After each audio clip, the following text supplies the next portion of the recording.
Very good evening to all my students. Today I, Tarun sir, your English teacher, is going to describe the summary of Act 3, Scene 2, one of the lengthiest scene in The Merchant of Venice written by William Shakespeare. Prince of Morocco and Aragon, they are out of the picture. And now enters Bassanio. Portia is mad about Bassanio. That means she is deeply in love with him. And so is Bassanio.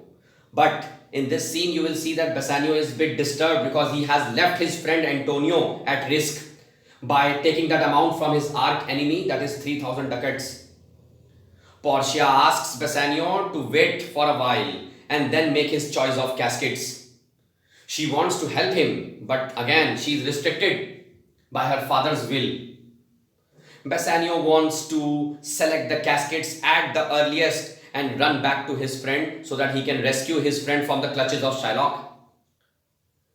Portia allows him, asks Nerissa and the others to set aside so that Bassanio can make his choice. Bassanio has been compared to Hercules, who had saved Princess Hesione from the sea monster.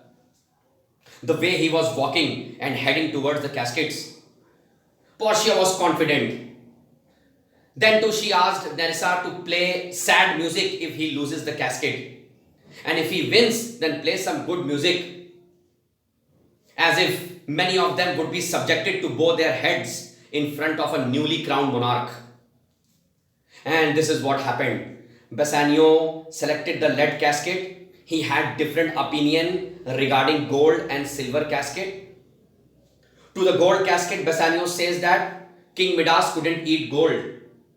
A book can never be judged by its cover. How many of the men would be carrying courageous heart like Hercules? Wearing beard. Only wearing beard doesn't mean that you might be having a courageous heart like Hercules. How many of the women might be having golden hair like Portia? They might be wearing wigs. A lovely seashore might end into a stormy sea. So I will never select gold casket because beauty is fake. Decoration is fake. He's scared. He does not select silver casket because he says that only coins are made out of it. It is so sorrowful looking metal. But yes, lead seemed to be a noble one. Mind it, the inscription written on the lead casket is, "One who chooseth me must give and hazard all he hath."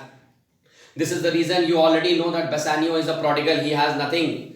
He selects the lead casket, and he also mentions this, that when he has nothing to risk, then what is wrong in it?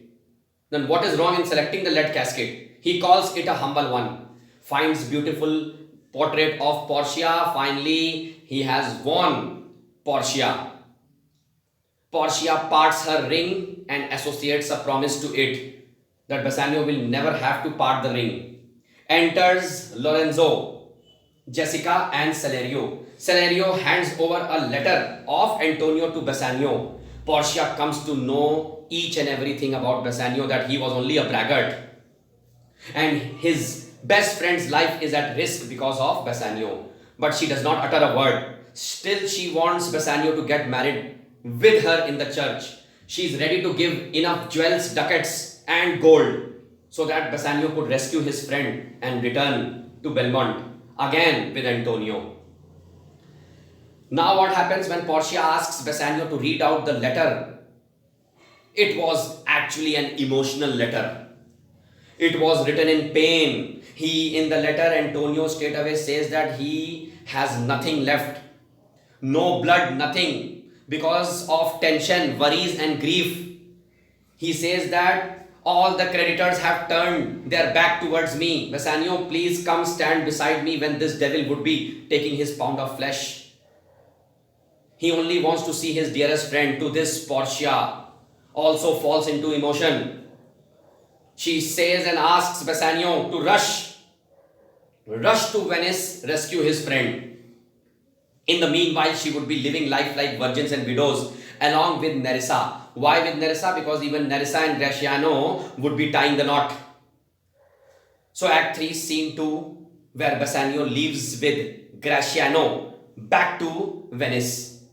Keep watching my videos. I would be posting the summary of the other scenes and you can also get the complete PDF notes by Tarun sir. If you want to join my classes, you can call at 9839305466. Thank you so much.